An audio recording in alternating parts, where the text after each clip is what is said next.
name is Andrew Doyle. Join me every Sunday evening at 7 p.m. for Free Speech Nation. This is a show where we address current affairs and news stories of the week with the help of two wonderful comedian panellists. I brought in comics because I want to give it a lighter edge, and also they work for less. See you there.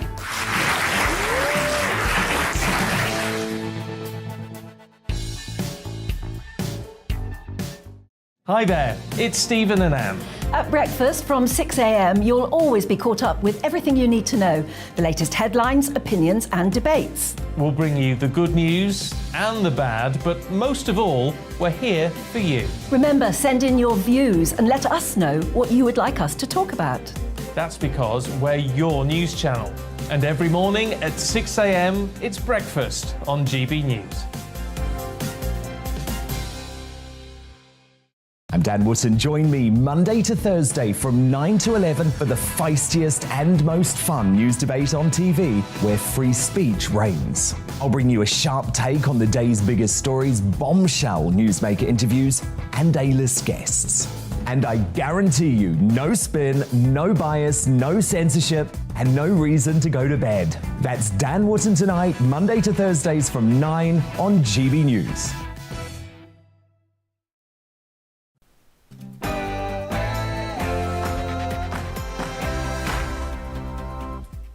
Hello and welcome to The Briefing, your afternoon fix of all the latest political news, debate and analysis. I'm Arlene Foster and here's what's coming up over the next hour. Extinction Rebellion have targeted Parliament, with protesters have supergluing themselves around the Speaker's chair in the House of Commons. We'll hear from our Home Affairs and Security Editor Mark White, who's live at the protest in Westminster. As the next vote for the Conservative leader closes at 5 p.m, we'll take a look at Boris Johnson's legacy as Prime Minister and on the new Prime Minister, either Liz Truss or Rishi Sunak.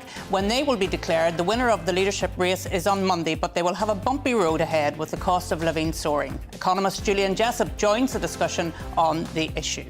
Young people are leaving coastal towns due to a lack of job opportunities, and Conservative MPs are calling on the next Prime Minister to economically boost our coastal communities. But will it work? Give me your political briefing. Send in your views and opinions by emailing gbviews@gbnews.uk or tweet me at gbnews. But first, here's the news with Rahima.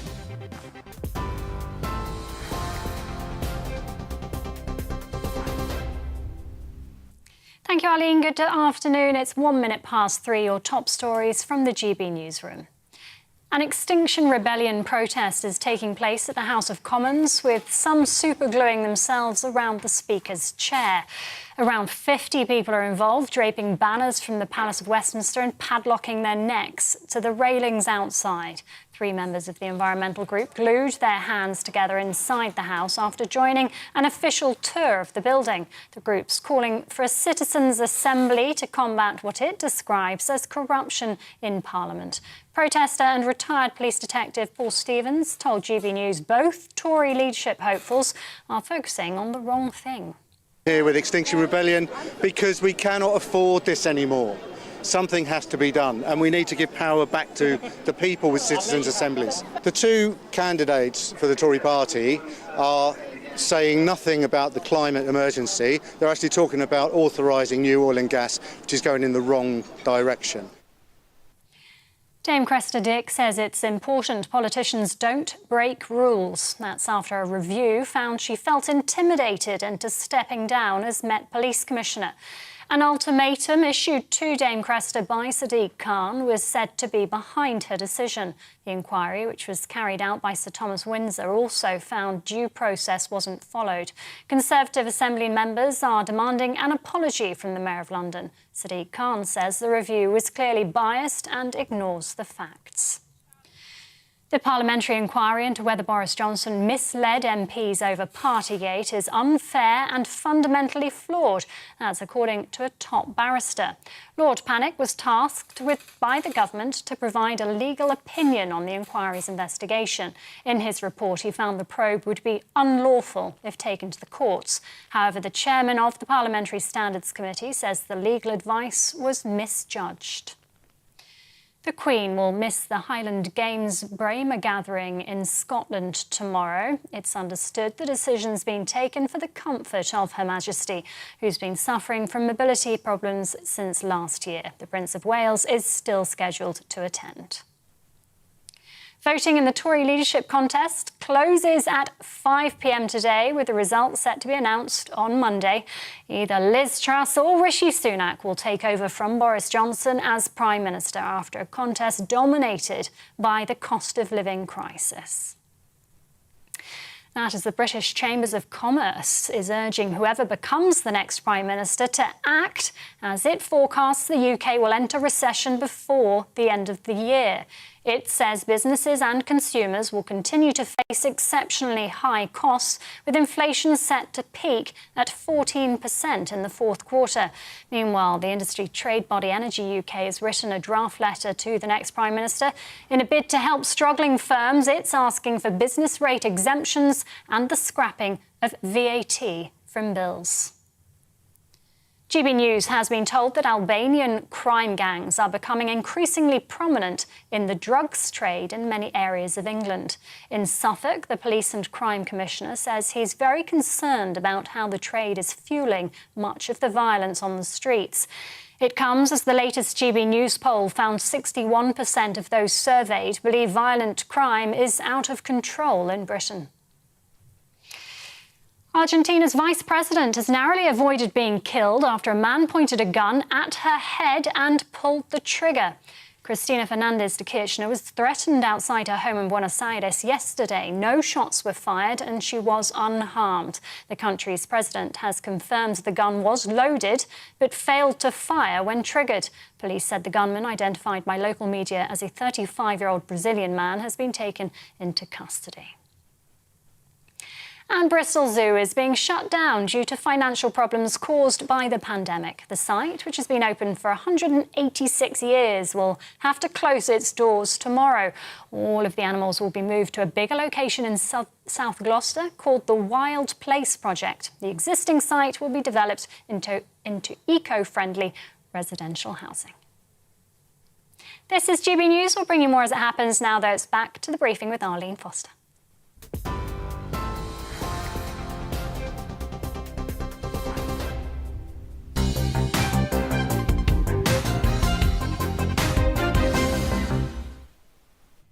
Welcome back to the briefing with me, Arlene Foster. It's just 6 minutes past 3 in the afternoon. Well, we've had a bit of breaking news in this last few hours as members of Extinction Rebellion have broken into the House of Commons and superglued themselves around the Speaker's chair. Our Home and Security editor, Mark White, is at Westminster outside the House of Commons. Mark, bring us up to date with what's going on. Well, as far as we know, I think the protest has now ended. It's like any other day here in the summer. Lots of tourists now wandering by. We can give you a shot just at the front. This is Carriage Gate entrance, the front main gate into the Houses of Parliament. And just at the gates there were some people just about half an hour, 45 minutes ago that were they bolted themselves effectively to the gates there with bicycle padlocks that they were using. So that required a specialist team to come and cut them loose. But as I was saying, just take a look down the road here. You can see it's just full of tourists now, wondering probably what we're doing here and filming. But there are more police officers now, not in the numbers that there was, Arlene, about half an hour or so ago when the protesters were still here, but they're patrolling outside Parliament in case the protesters come back. We're waiting on an update from Scotland Yard to confirm that the last of the protesters who were inside have actually gone now. We think they probably have. There was, we're told, about 50 Extinction Rebellion protesters who were involved in the protest this afternoon. A number of them had managed to get in with the tour guide, the official tours that take place in Parliament itself. They were inside, and at some point they broke away, got into the Commons chamber, and superglued themselves to part of the structure in there. Now, they dispute with me when I asked them that it was the Speaker's chair, but it was certainly in that particular area that they managed to superglue themselves to part of the Commons chamber. We think they have now been removed. As I say, the other protesters were outside in the sort of the main areas outside of the chambers, the House of Lords, the House of Commons, protesting there. Again, some had secured themselves to parts of the structure. But as I say, I think they've gone now. They believe they've made their point. They are very concerned, clearly, about the environment, but they're causing disruption. They caused a security breach here in Parliament, which will now, of course, be part of a security review once again by Scotland Yard to determine what went wrong that allowed these protesters to gain access to this secure site. Mark, thank you for joining us live there from Westminster, our Home and Security Editor, Mark White. So by this time on Monday, we'll know the winner of the Conservative-Tory leadership race and therefore the new Prime Minister of the United Kingdom. It's been a long, hot summer, 55 days. It saw 11 candidates throwing their hat into the ring, with Liz Truss and Rishi Sunak becoming the two final contestants. So as Boris Johnson says farewell to his dream job, what will he be remembered for and what is his legacy? Joining me now, I'm delighted to say, is Paul Goodman, editor of Conservative Home. Well, from those shots down in Westminster, Paul, you can see where the pressure is going to come on the new Prime Minister in terms of energy. And of course, the Prime Minister this week was making that huge announcement about Sizewell C, nuclear power plant. Is that the sort of thing he wants to be remembered for? I think what he will be remembered for, principally, is Brexit. Yeah. And it must be said, enormously to his credit, that he arrived in the middle of the political equivalent of the economic crisis we face now, which is, as you and others will remember, Parliament was completely stuck. It couldn't reach a resolution. We were moving towards what happens when you get an impasse, which was a second referendum. I think if we've had a second referendum, there could well have been civil disorder. Yeah. You know, the entire political structure was on the verge of breaking down. And Boris Johnson came in with Dominic Cummings. He gave Leave a renewed confidence. He had a plan and he won and he delivered Brexit. So on the credit side, I think he'll always be remembered for that and for digging the country out of an enormous hole.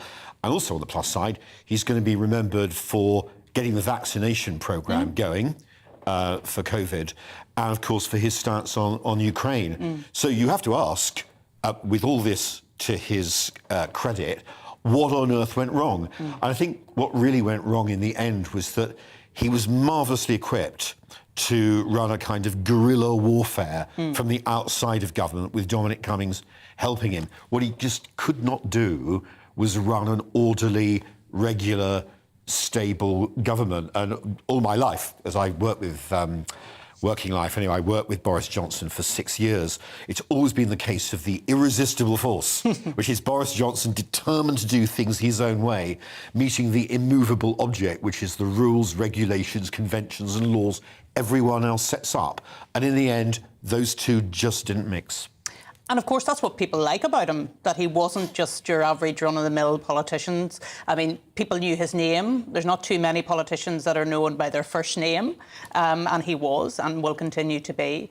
But do you think that the Tory party, when they look back at this time, will regret getting rid of Boris Johnson? Not collectively, no. I think there's a certain sense in which absence makes the heart grow fonder. So I know from the surveys we ran at Conservative Home that he was running into a lot of problems with the members. I mean, by the end, depending upon which side of the line you go, about 50% wanted him to stay, 40% to go. These were big numbers. But you're beginning to see a shift over time as Tory members look at these alternatives, at Liz Truss and Rishi Sunak. Well, there's a certain amount to be said for both, but they're not built on the same Herculean scale as Boris Johnson. And I think a lot of Tory members, not to mention Tory voters, are not quite sure that either of these people can fill the gap. Yeah, nostalgia isn't what it used to be, I was going to say, because already people are looking back and remembering Boris fondly, and he hasn't even left yet. No, quite. Yeah. And it's interesting you say that he'll be mostly remembered for Brexit. For those of us from Northern Ireland, there's still, of course, the protocol to be dealt with, which remains a huge challenge for the next Prime Minister, and will probably be one of the first things in her entry, let's be honest about that. But in terms of Ukraine, I mean, he obviously wanted to be a world statesman. Do you think, given the leadership that he's given in Ukraine and given the fact that he's loved in Ukraine, that he's achieved that? Yes, I mean, they're two very different things there. I mean, with Ukraine, what I think has happened is every country in Europe and the Western Alliance has played the kind of part you would expect it to play. Yeah. So France and Germany have basically been just a bit more accommodating to Putin. The Americans have been really resolute. And who's there as America's main alliance in Europe? Britain, just as before. So for all these claims that, you know, Brexit would put us in the cold and the Americans would never speak to us and we'd be completely isolated, not very much has changed.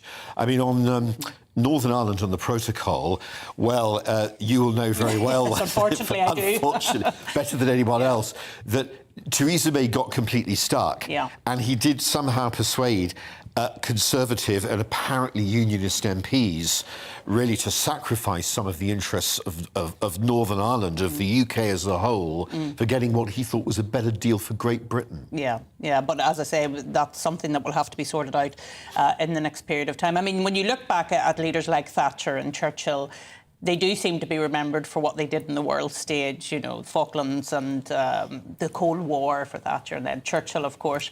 And I have an inkling that he'll be remembered for his leadership in Ukraine, but of course Brexit will be there as well. I suppose the last question I'm going to ask you, Paul, is will he be back? Will he be back as a leading force in politics? Will he serve another Prime Minister? The obstacle to him coming back is that quite a large proportion of Conservative Party members, and in the end they are probably the people who would decide, have seen him in government and would have questions. But you never know.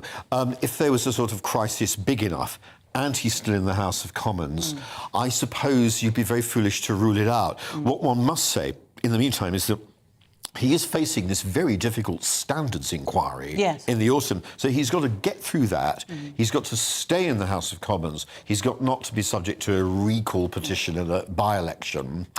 That said, even if it will happen, you can never rule out Boris Johnson like some great big blonde rubber ball bouncing back. And of course he's still relatively young. I would say that, wouldn't I, because I'm also in my 50s, but he is young enough to come back, is the point I'm making, unlike some others who are still pondering whether to run in presidential elections in America and what have you. But Paul, for now, thank you so much for coming in and having a discussion with me today. So we're going to move now to a break and the weather, and we'll see you after that. I'm Alex Deakin with your latest weather update. This weekend, there's plenty going on. Broadly speaking, it's sunshine and showers, but some places getting a real downpour or two. There'll be some gusty winds as well, but it's still going to feel warm when the sun is out. What's going on? Well, two areas of low pressure are kind of merging together to form one big area of low pressure that will dominate our weather well into next week. Already bringing some very heavy showers for southwest England, Northern Ireland, and we'll see more of those this evening over parts of Wales and western Scotland. Further east, many places will be dry with clear spells. The winds picking up across the far northeast. A much warmer night across Scotland compared to recent nights, and again, like the last few nights further south, temperatures staying in the mid-teens. So quite a humid feel to Saturday. There'll be some sunshine, but there'll also be some heavy rain. And particularly parts of south of Scotland, Northern Ireland, that rain may last all day. It could cause some issues, some disruption, certainly some difficult conditions on the road. So we do have a Met Office yellow warning in place. The showers further east will be more scattered, so not everywhere seeing them, but where they do occur, they could be heavy and thundery. Some warmth to the sun still, so when it's out, we'll see temperatures again in the mid-20s, so feeling quite warm and humid. But more rain then coming into western areas during the day and through the evening. Further heavy showers across Scotland and northern England, and then look at this, more rain sweeping in as we go through the early hours of Sunday morning. Low pressure dominating. That band of showery, heavy rain works its way from southwest to northeast during Sunday. Again, not huge amounts getting to eastern parts of England, where of course it has been very dry. And Northern Ireland, Wales should brighten up as we go through Sunday. Certainly a drier day for Northern Ireland. Temperatures high teens, low 20s, and again probably still feeling quite warm and humid when the sun does pop out. More downpours to come in the outlook to next week. Low pressure remains in charge. Further heavy showers likely across all parts Monday, Tuesday, Wednesday. Hello, I'm Alastair Stewart, and I'd invite you to join me at noon on Saturdays and Sundays for Alastair Stewart and Friends. I've been in this business for over 40 years. Now, here at GB News, I've never been happier. I get to choose the big stories that really interest me. We hear what you have to say, and you hear what I have to say. I really hope you can join me, noon on Saturdays and Sundays.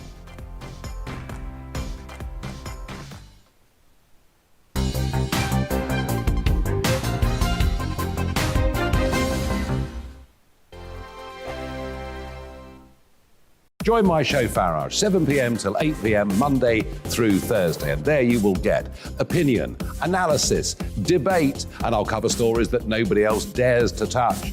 You've been cancelled. Join the club. Oh, my goodness me. And then for the last 15 minutes, talking pints. We're over a drink. We have a civilised conversation with someone.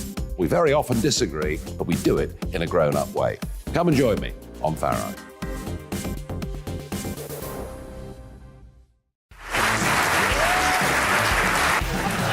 My name is Andrew Doyle. Join me every Sunday evening at 7 p.m. for Free Speech Nation. This is a show where we address current affairs and news stories of the week with the help of two wonderful comedian panellists. I brought in comics because I want to give it a lighter edge, and also they work for less. See you there.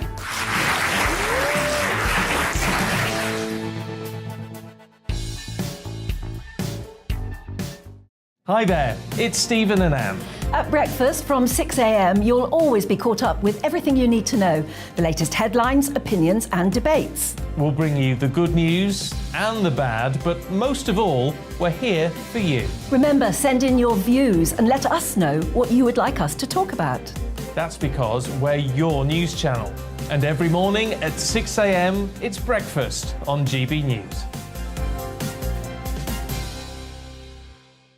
I'm Dan Wootton. Join me Monday to Thursday from 9 to 11 for the feistiest and most fun news debate on TV, where free speech reigns. I'll bring you a sharp take on the day's biggest stories, bombshell newsmaker interviews, and A-list guests. And I guarantee you, no spin, no bias, no censorship, and no reason to go to bed. That's Dan Wootton Tonight, Monday to Thursdays from 9 on GB News. Join me, Darren Grimes, for Real Britain every Saturday and Sunday from 2 p.m. A news hour that comes with a trigger warning. Scorching hot opinion with prominent guests saying the unsayable and a little bit of weekend fun thrown in. Unlike other broadcasters, I won't be forgetting what the B in our name stands for. So howie in for Real Britain Saturday and Sunday from 2 p.m.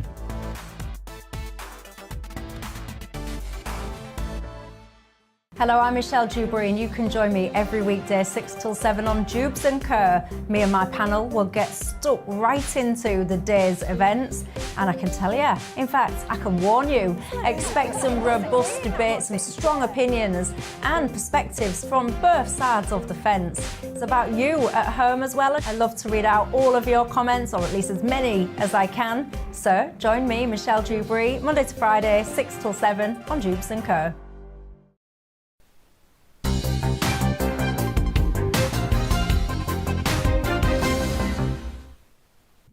Welcome back to the briefing.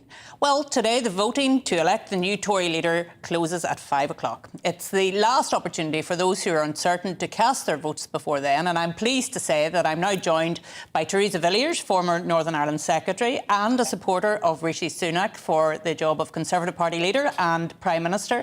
Thanks, Theresa, for joining me this afternoon. Well, tell us why you think Rishi's the right man for the job.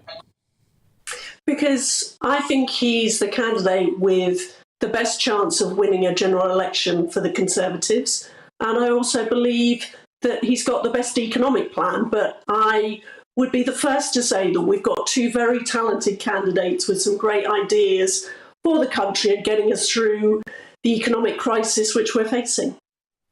It's been quite a long summer, Theresa, for those of us watching from outside in terms of the Tory election campaign. Has it felt long inside the party? And do you think at times it has been a little bit spiky between the two candidates? Well, there's certainly been some very vigorous debate. I think that's inevitable when a decision of this magnitude is being made.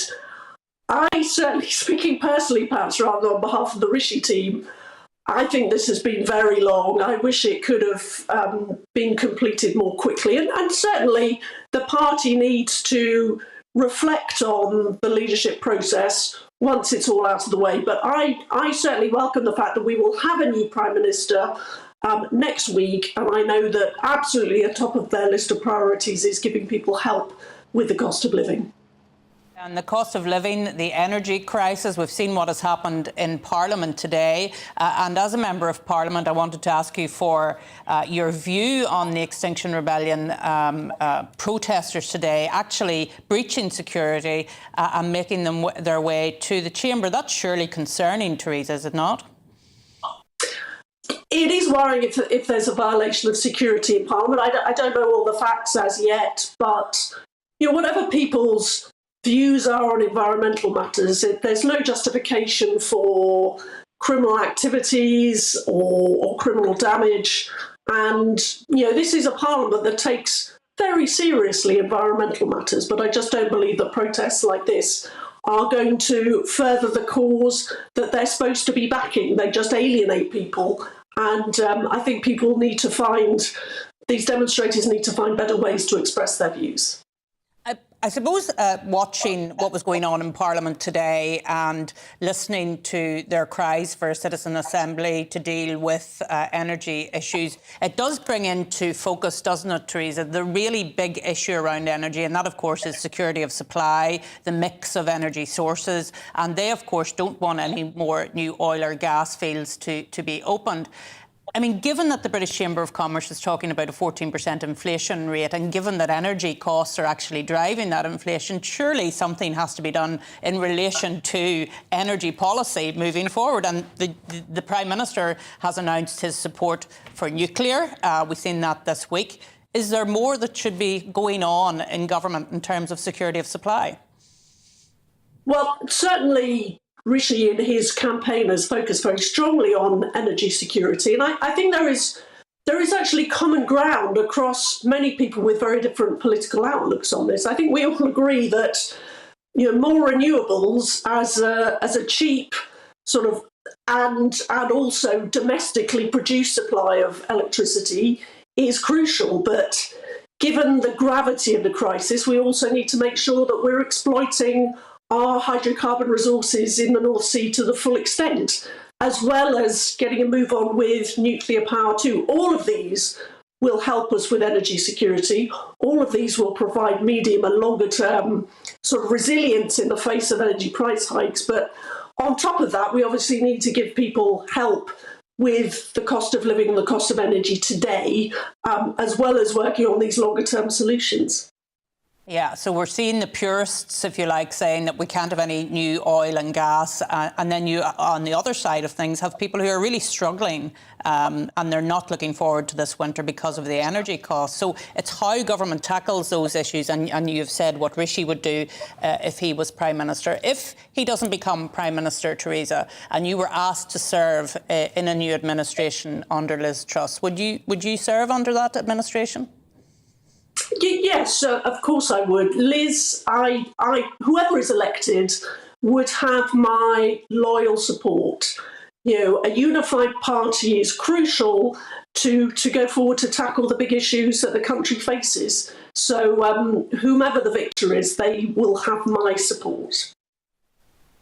That is a very clear answer, and I thank you for that, Theresa, because sometimes people dance about that. But do you think, given that this battle sometimes has been quite divisive, that people will come together under whoever is chosen now that the voting is going to close at 5 p.m. today?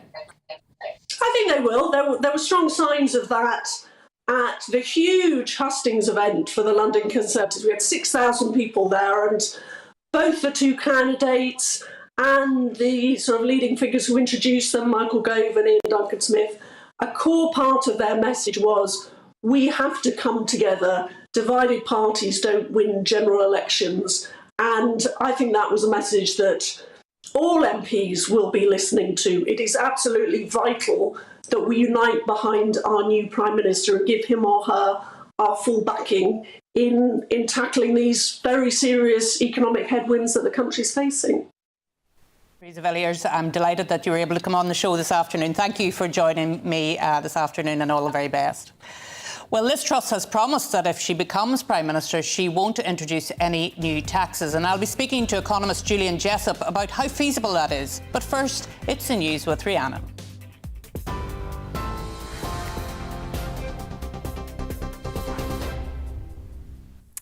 It's 3:29. I'm Rhiannon Jones in the GB newsroom. An Extinction Rebellion protest took place at the House of Commons earlier, with some supergluing themselves around the Speaker's chair. Up to 50 people were involved, draping banners from the Palace of Westminster and padlocking their necks to the railings outside. The group's calling for a citizens' assembly to combat what it describes as corruption in Parliament. Dame Cressida Dick felt intimidated into stepping down as Met Police Commissioner after an ultimatum from Sadiq Khan, a review has found. The inquiry carried out by Sir Thomas Windsor also found that due process wasn't followed. Conservative Assembly members are demanding an apology from the Mayor of London. Sadiq Khan says the review was clearly biased and ignores the facts. Dame Cressida says it's important politicians respect due process and don't break rules. The parliamentary inquiry into whether Boris Johnson misled MPs over Partygate is unfair and fundamentally flawed. That's according to a top barrister. Lord Pannick was tasked by the government to provide a legal opinion on the inquiry's investigation. In his report, he found the probe would be unlawful if taken to the courts. However, the chairman of the Parliamentary Standards Committee says the legal advice was misjudged. Voting in the Tory leadership contest closes at 5 p.m. today, with the results set to be announced on Monday. Either Liz Truss or Rishi Sunak will take over from Boris Johnson as Prime Minister after a contest dominated by the cost of living crisis. And the Queen will miss the Highland Games Braemar gathering in Scotland tomorrow. It's understood the decision's been taken for the comfort of Her Majesty, who's been suffering from mobility problems since last year. The Prince of Wales is still scheduled to attend. TV online and DAB+ radio, this is GB News. It's back to the briefing with Arlene in just a moment. Don't go anywhere.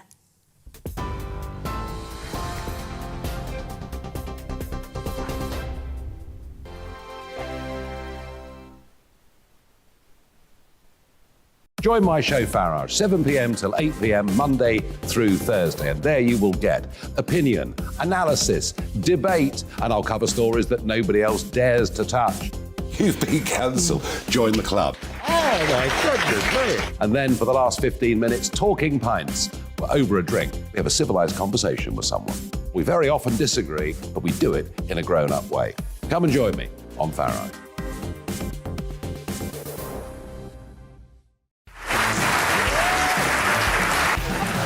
My name is Andrew Doyle. Join me every Sunday evening at 7 p.m. for Free Speech Nation. This is a show where we address current affairs and news stories of the week with the help of two wonderful comedian panellists. I brought in comics because I want to give it a lighter edge, and also they work for less. See you there.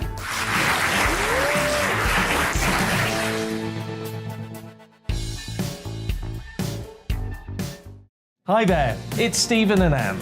At breakfast from 6 a.m, you'll always be caught up with everything you need to know, the latest headlines, opinions and debates. We'll bring you the good news and the bad, but most of all, we're here for you. Remember, send in your views and let us know what you would like us to talk about.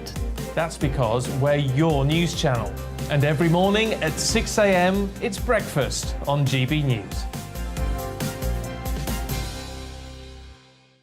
I'm Dan Wootton. Join me Monday to Thursday from 9 to 11 for the feistiest and most fun news debate on TV, where free speech reigns. I'll bring you a sharp take on the day's biggest stories, bombshell newsmaker interviews, and A-list guests. And I guarantee you, no spin, no bias, no censorship, and no reason to go to bed. That's Dan Wootton Tonight, Monday to Thursdays from 9 on GB News.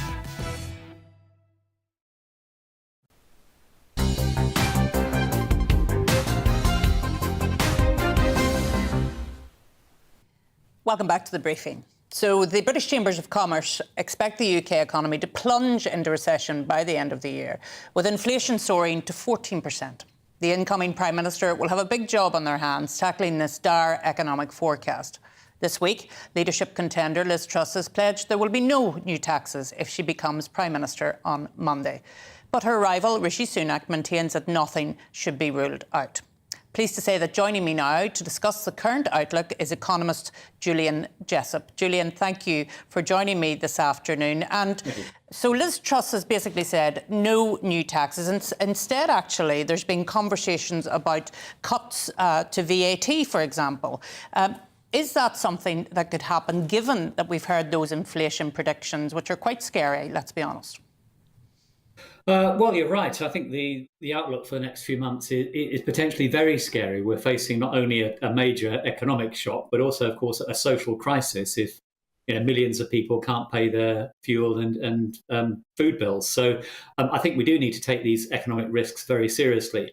I still think there are some reasons for optimism. So a lot of the gloomiest forecasts about inflation assume that wholesale gas prices remain very high, but actually they've tumbled in the last week, and that could take some of the edge off inflation over the next few months. But yes, we certainly need to be thinking about pulling all the levers that we can to support the economy. And if that includes tax cuts as well as targeted support for the most vulnerable households and businesses, then I think that's exactly what we should be doing. And you say gas prices are coming down, Julian. How long will it be before that sort of indicator has an impact in relation to inflation? How long does it take to follow through? Well, the key numbers to focus on are what happens to wholesale gas prices between now and roughly mid-November. And the reason I say that is that's the observation window that Ofgem, the energy price regulator, uses for judging whether or not prices need to go up again in January under the existing system. If prices fall a little bit further from where they are now and remain low, then there's an outside chance that we'll avoid another big increase in the energy price cap in January. I say an outside chance, it's not baked in, but at least some of the worst case forecasts of prices doubling again do seem to be now proved to be overdone. And you mentioned targeted support there. And of course, one of the initiatives which was announced a couple of months ago was this £400, which would go to absolutely everybody. And then there'd be extra on top for people in more difficulty. I mean, would you favour, Julian, a more targeted approach? Because we learn now that that £400 actually isn't going to be taken into account in inflation. And so would you favour a more targeted approach in terms of dealing with the problems? Or do you think, as we've talked about, VAT should be slashed by 5%? Well, I sort of favour throwing the kitchen sink at this, quite frankly. I think you need a mix of things. I think the most vulnerable households and businesses will clearly need targeted support, and I think that's best done through the tax system and subsidies for businesses, and also through topping up benefits for the households on the lowest incomes. But the crisis has actually spread well beyond that. I think there are lots of people, if you like, the squeezed middle will need additional help as well. That could by and large be done through the tax system. I think that's where the option of a general cut in VAT might be a good one. And there are also some things that you might do that might not be directly dealing with the energy crisis, but can still help the economy more generally and protecting businesses and jobs. And that's where I think the broader agenda of cutting taxes comes into play. So it's essentially about pulling all of the levers, the targeted support, but also the broader support for the economy, for businesses and jobs, that mean that if we do get a recession, hopefully it'll only be a shallow one. And so we've talked about tax cuts, we've talked about targeted support. What about this pledge that there's not going to be any tax rises? What have you got to say about that? Well, obviously, I'm enthusiastic about the sentiment behind that. I think we're already facing a record tax burden. I don't think anybody wants to see it rise any further. The specific form of words, though, of course, leave plenty of, well, frankly, wriggle room. No new taxes would still allow government, if it wanted to raise more money from existing taxes in all sorts of sneaky ways. So one of the ways that Rishi Sunak was planning to raise a lot more money is that he didn't increase the threshold at which you start paying income tax. So that dragged a lot of people into paying more tax than they would otherwise have done. Is that a tax increase? Well, to the sort of letter of the law, no, but the spirit of it, yes. So I'm slightly wary of these commitments on tax. But if the broad principle is to make sure the tax burden falls over time as a share of income rather than rises, then clearly I'm 100% behind that. And just finally, Julian, you mentioned help for businesses. Would that include, from your perspective, a price cap on energy costs for businesses, especially small businesses? Well, if there is, it should be only for small businesses. I think big businesses should be expected to pay their bills, and big businesses are probably better able to borrow money from commercial banks or elsewhere to tide them over this sort of problem. But for smaller businesses, of course, that isn't an option. So if you're running a small pub or a restaurant, then the chances of you being able to go to your bank and get the extra money to cover your bills, that's clearly unrealistic. So smaller businesses will need more help, whether that's done through a price cap or some sort of subsidy on energy or relief in other ways, so cutting business rates, cutting VAT. There are various other things the government can do, but there's no doubt that smaller businesses in particular will need more help. Julian, thank you so much for joining us this afternoon. That's Julian Jessup, who joined me to go through some of the difficulties that are happening at present. Moving on then, 13 Tory MPs, including former leadership hopeful Penny Mordaunt, have written to the next Prime Minister to find plans to boost coastal towns. It comes as the population of young people is declining due to the lack of job opportunities. Our reporter Sophie Reaper spoke to the people in Blackpool earlier today. They could have help with finding experience somewhere through jobs, then maybe they could get jobs more in their local area. I'm quite lucky where I live, as at the current moment there's loads of jobs where we are. So, but if I was to struggle to find a job, I would consider maybe moving away, getting a job where I get loads of experience, then coming back with my experience, and then maybe somewhere would be willing more to take me on. I think as well, maybe colleges don't put enough emphasis on apprenticeships. When I was in college, it was a lot like university was the thing that was pushed towards you applying for university. Apprenticeships was never really something that was discussed as an option when I was in college anyway. I went straight to uni from doing A-levels to study law, and then that kind of helped me progress into the career that I wanted to go into. So I suppose the government could add a bit more funding and make it more accessible for everybody to go to uni so they can get on the career path that they want. More money to the place they live, more opportunities for everybody, as there's a lot of lack of experience for youngsters due to youngsters who haven't had a job before won't have as much experience as possibly an older person. So more funding, I would say. So start concentrating on the young ones, put in more funding in a lot of schools, find a lot of play centres, centres that people can do things. Sort out the young people first, and then we'll build up, because right now, That was our reporter Sophie Reaper. She was in Blackpool, lovely Blackpool. And I'm pleased to be joined on the show now with Ben Murray, who is the Chief Executive for Maritime UK. He organised the letter to government. Ben, tell us a little bit more about the impetus for this letter to government. Yeah, good to be with you. I think, as you saw in that video there are a lot of people in coastal areas who feel that government isn't doing enough for them, and particularly aren't doing enough to make them able to stay in those coastal areas if they want to. We commissioned an opinion poll, and it was an observation that said 49% of young people are planning to leave their coastal hometowns and cities, despite the fact that most would want to stay if they could. And the overriding reason was a lack of well-paid job and career prospects. So we felt that through this leadership campaign, neither Rishi Sunak or Liz Truss has particularly spoken about the condition in coastal areas. And it's clearly it's a big issue, as your guests there suggested. So we spoke to a lot of coastal MPs, and they agreed and thought it was about time that we put on the record the need for a proper coastal strategy that responds to that condition that's set out there, but from our perspective, as the maritime sector, looks at the steps that can be taken to grow the contribution we make to coastal areas, because we are a massive industry. It's a 1 million people, £100 billion turnover, £600 million of private investment each year. But we can do more, and we can create the good jobs that allow people to stay and create all the good stuff everybody else wants around it. Unless you've got industry, you can't have all the culture and the sort of the leisure activities that you need. So that's the impetus, and we're pleased that Tory MPs up and down the country signed that letter, and we're looking forward to seeing what the response is.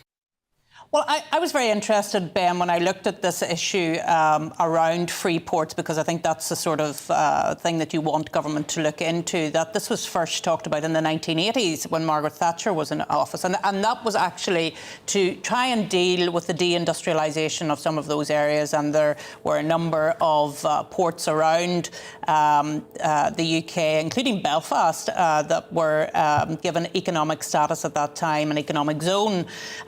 It then was, the licence weren't renewed in 2012 under David Cameron, but Rishi Sunak has been quite keen on the idea of free ports. Is that the sort of idea that you want the new Prime Minister to take up again right across the UK and along those coastal areas? Yeah, I think maritime's certainly been a bit more prominent in government thinking recently. We've had the National Shipbuilding Strategy, we've had funding for decarbonisation, albeit not enough.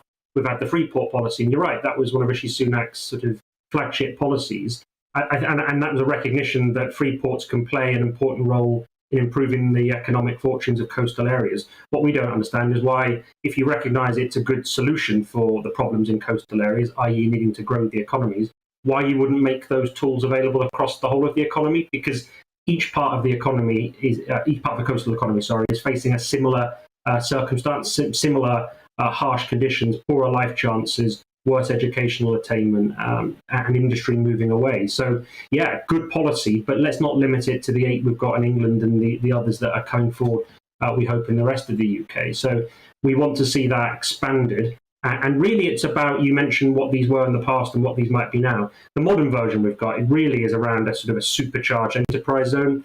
It's not always about money. It might be about speeding up the planning process, improving rate relief, for instance, and the return on investment there is significant. It's doing really logical things to get businesses to move to parts of the country that they wouldn't ordinarily be, and create those well-paid jobs, like in maritime, which pay £9,000 a year more than the national average and are 45% more productive. So unless you have that industrial base, you're not going to grow the economy and turn around people's life chances in those areas. Well, Ben, thank you for joining me this afternoon. I'm a great proponent of free ports. I've seen them operate in other parts of the world in a very effective way, so I hope that you're successful in your campaign. Thank you for joining me. Well, GB News has been told that Albanian crime gangs are becoming increasingly prominent in the drugs trade in many areas of England. And our Home and Security editor, Mark White, has gained exclusive access to one of Suffolk's elite units involved in trying to stop organised criminals from using the county's roads to transport drugs.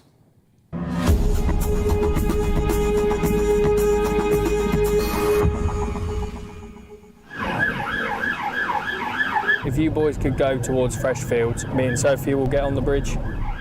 These officers are racing to intercept a vehicle believed to be involved in organised crime. Yeah, just in case they come in the other way and we miss him, then you boys can get him before he actually gets into Freshfields. We're on board with Sergeant Ed Wright and his team from Operation Sentinel, Suffolk Constabulary's dedicated unit trying to disrupt the criminal gangs using the county's roads for their trade in drugs. Vehicle moves into lane 1. We've got 2 vehicles for cover. They've caught up with the vehicle on the A14 near Newmarket and are waiting for other police units to catch up so they can stop it. Vehicle is off at Tuddenham. Yeah, vehicle's failing to stop. But just seconds later, the suspect pulls over. It did make a sudden increase in speed, but it is now stopped and looks like it is complying. Just be very aware. Keys out of the ignition. Great. Have you got a driving licence for me, please, mate? You're disqualified. The man has told the officers he's Albanian, one of many from the Western Balkans these officers are encountering as they disrupt organised criminal gangs. We're going to be searching you and your vehicle, yeah, but the fact that you're a disqualified driver as well fits with the MO of OCG groups in this vehicle, all right? And is there anything that you have either on you or the vehicle that's going to harm us, or anything that you shouldn't have? Oh, I got a Stanley knife and the knife or... Just a Stanley knife. Having stopped the vehicle, the driver is now detained and the Sentinel teams are beginning a search of the car. They're expert at this, they know what they're looking for. And what they're looking for is anything that's potentially connected to the drugs trade. It doesn't take them long to find it. Basically all the equipment you'd need to set up your own little grow, in effect, for a cannabis sort of factory. So you've got flexible tanks, you've got obviously the early stages, growing the seeds, fans for the circulation. Is this what you're seeing time and again increasingly now, like other forces, that the Albanian organised criminal gangs are moving into these areas? No, they are. They certainly seem to be on the up. They seem the dominant ones at the moment. This is a highly impressive unit. In the past year, these officers have recovered drugs to the value of almost £1 million and arrested more than 500 suspects. The posters in the office provide a graphic illustration of the growing involvement of Albanian criminal gangs in the drugs trade. Of the 9 recent convictions, 7 are Albanian. I'm very concerned about it. I want to make it quite clear, I'm not saying that all Albanian people are bad, because clearly they're not.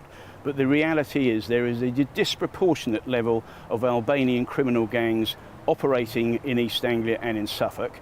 With the Albanian suspect in custody, they're checking properties in the area he's known to have visited, looking for any signs of a cannabis farm. Then suddenly they find what they're looking for.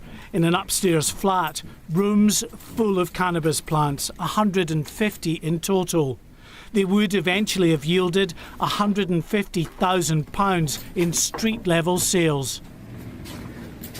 It's big business. The drugs trade fuels so much of the violent crime plaguing towns and cities across the country. A lot of crimes can be tracked ultimately to drugs. So people commit burglaries and robberies often to fund a drug habit, shoplifting to fund a drug habit, breaking into cars to fund a drug habit. With that becomes violence when people can't get the drugs that they're addicted to. Back in Newmarket, as their patrols continued, the teams have stopped another suspicious vehicle. The men inside are from the Balkans, this time Bulgaria. One has been arrested in the past for drugs offences. You're a disqualified driver in this country. You can't drive in this country. Without insurance as well, it's one vehicle that won't be taking to the roads again anytime soon, as it's now been seized. But for the teams of Operation Sentinel, there are many other vehicles, many organised criminal gangs continuing to use the roads to ship their drugs and fuel misery and violence. Mark White, GB News, Suffolk.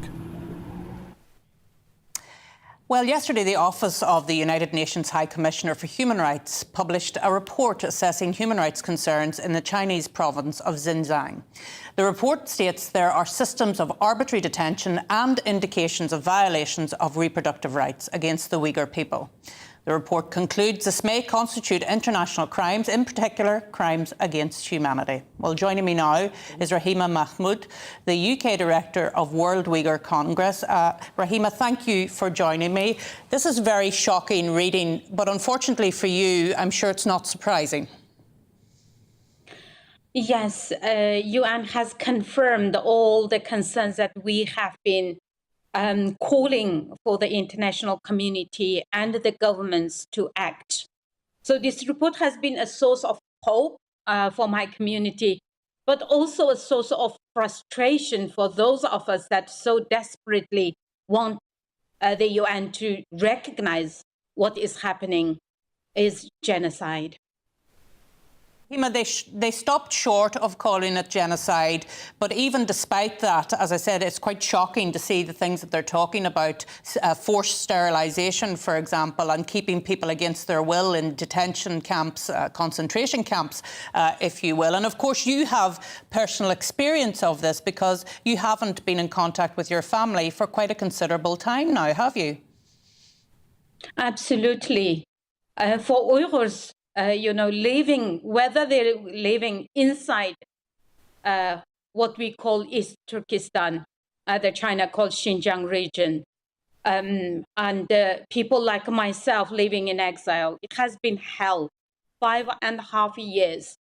We don't know, majority of us don't know what happened to our loved ones.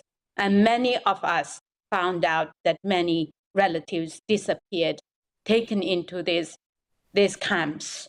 And I always ask how this is allowed to happen in the 21st century.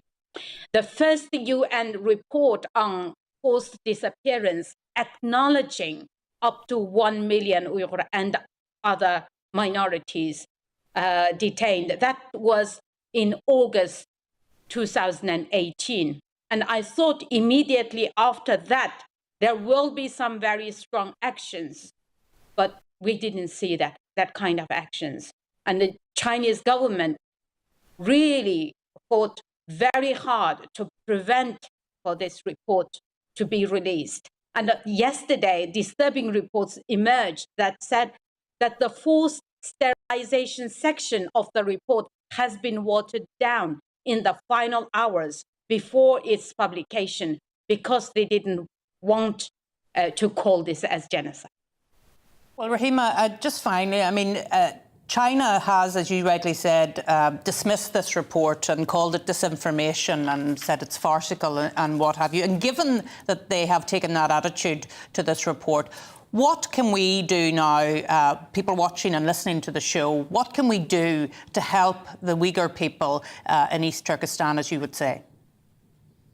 Thank you very much. It's very important that first raising awareness and put pressure to our government, write to MPs and call on the government to recognize this as genocide and fulfill its responsibility under the Genocide Convention.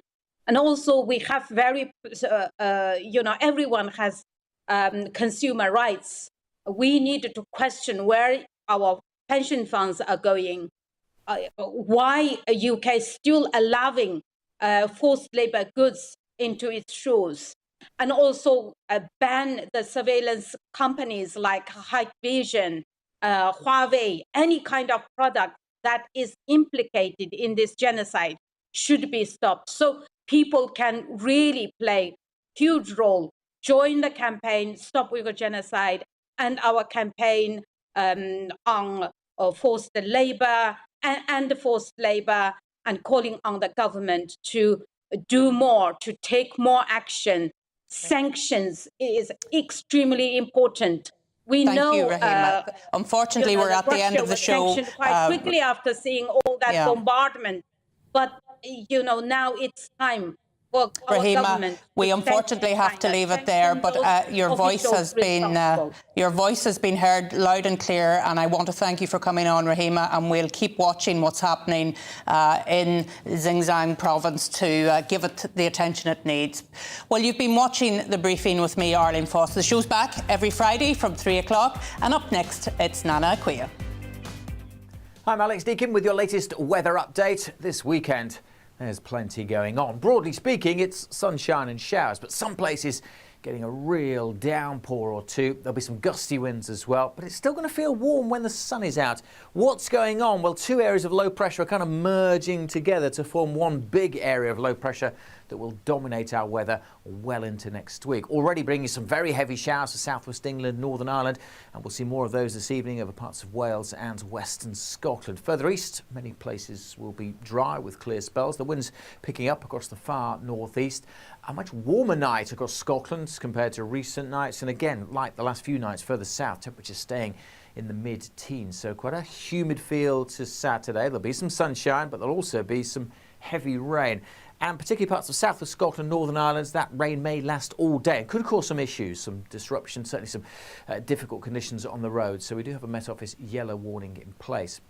The showers further east will be more scattered, so not everywhere seeing them, but where they do occur, they could be heavy and thundery. Some warmth to the sun still, so when it's out, we'll see temperatures again in the mid-20s, so feeling quite warm and humid. But more rain then coming into western areas during the day and through the evening. Further heavy showers across Scotland and northern England, and then look at this, more rain sweeping in as we go through the early hours of Sunday morning. Low pressure dominating. That band of showery, heavy rain works its way from southwest to northeast during Sunday. Again, not huge amounts getting to eastern parts of England, where of course it has been very dry. And Northern Ireland, Wales should brighten up as we go through Sunday. Certainly a drier day for Northern Ireland. Temperatures high teens, low 20s, and again probably still feeling quite warm and humid when the sun does pop out. More downpours to come in the outlook to next week. Low pressure remains in charge. Further heavy showers likely across all parts Monday, Tuesday, Wednesday.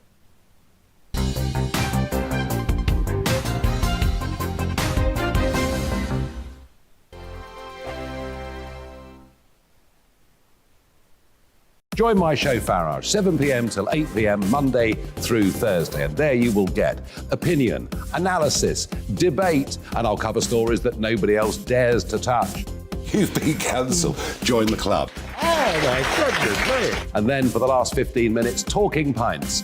We're over a drink. We have a civilised conversation with someone.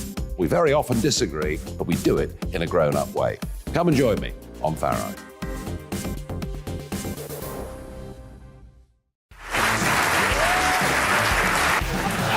My name is Andrew Doyle. Join me every Sunday evening at 7 p.m. for Free Speech Nation. This is a show where we address current affairs and news stories of the week with the help of two wonderful comedian panellists. I brought in comics because I want to give it a lighter edge, and also they work for less. See you there.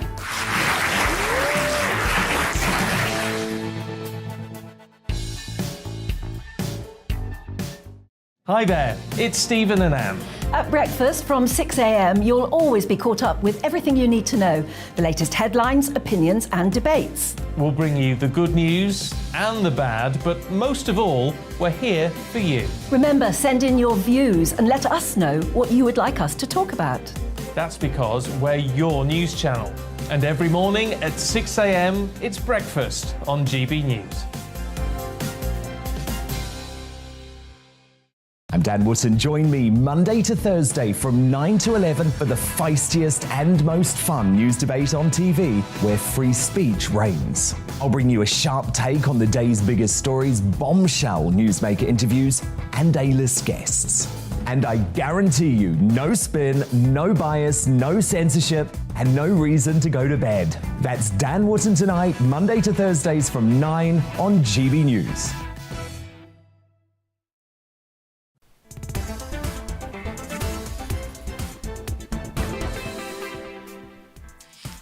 Good afternoon. Welcome. This is GB News on TV, online and on digital radio. I'm Nana Acquia. Now, for the next 2 hours, me and my panel will be taking on some of those big topics that are hitting the headlines right now. This show is all about opinion. It's mine, it's theirs, and it's yours. We'll be debating and discussing, and at times we will disagree, but no one will be cancelled. So joining me today, it's writer Christine Hamilton and also broadcaster Danny Kelly. Before we get started, though, let's get your latest news headlines.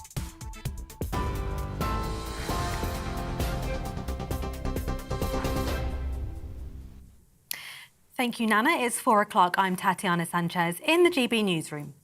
An Extinction Rebellion protest took place at the House of Commons, with some people supergluing themselves around the Speaker's chair.